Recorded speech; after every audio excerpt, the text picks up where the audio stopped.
Praise the Lord. இன்னைக்கு ஏசப்பா உங்களை பார்த்து சொல்ற வார்த்தை என்ன அப்படின்னா, அவர் உன் வாசல்களின் தாழ்பால்களை பலப்படுத்தி உன்னிடத்தில் உள்ள உன் பிள்ளைகளை ஆசீர்வதிக்கிறார். ஆமீன். ஒரு வீட்டுக்கு கதவு போடும்போது தாழ்பால்கள் போடுவாங்க. அது ரொம்ப ஸ்ட்ராங்கா போடுவாங்க.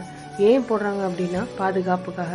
ஆண்டவர் சொல்றாரு, இந்த உலகத்துல எத்தனையோ தீமைகள் இருக்கு, கண்ணுக்கு தெரியாத ஆபத்துக்கள் வருது, எவ்வளவோ கொள்ளை நோய்கள் வருது. இதையெல்லாம் எந்த கதவை வச்சு அடைக்க முடியும்? ஒரு பில்லி சுனியம், மந்திரவாதம், அசுத்தாவின் கிரியைகள், இதையெல்லாம் கண்ணுக்கு தெரியாத ஆபத்து.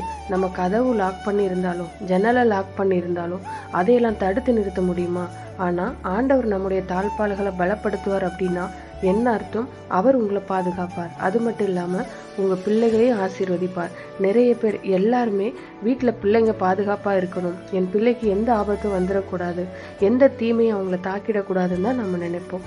ஆண்டவர் வாக்கு கொடுக்கிறார், உங்க பிள்ளைகளை நான் ஆசீர்வதிப்பேன், நீ பயப்படாத மகனே, பயப்படாத மகளேன்னு சொல்றாரு.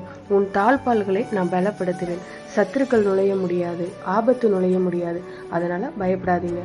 ஆண்டவருக்கு ஸ்தோத்திரம் செலுத்துங்க. ஆண்டவரே, எங்களுடைய தாழ்பால்களை பலப்படுத்தி எங்களை பாதுகாக்கின்ற தேவனாய் நீர் இருக்கிறதற்காய் ஸ்தோத்திரம். எங்க வீட்டில் இருக்கிற குழந்தைகளை எல்லா தீமைக்கு விலக்கி பாதுகாத்து ஆசீர்வதிக்கிறீர். அதற்காய் ஸ்தோத்திரம்.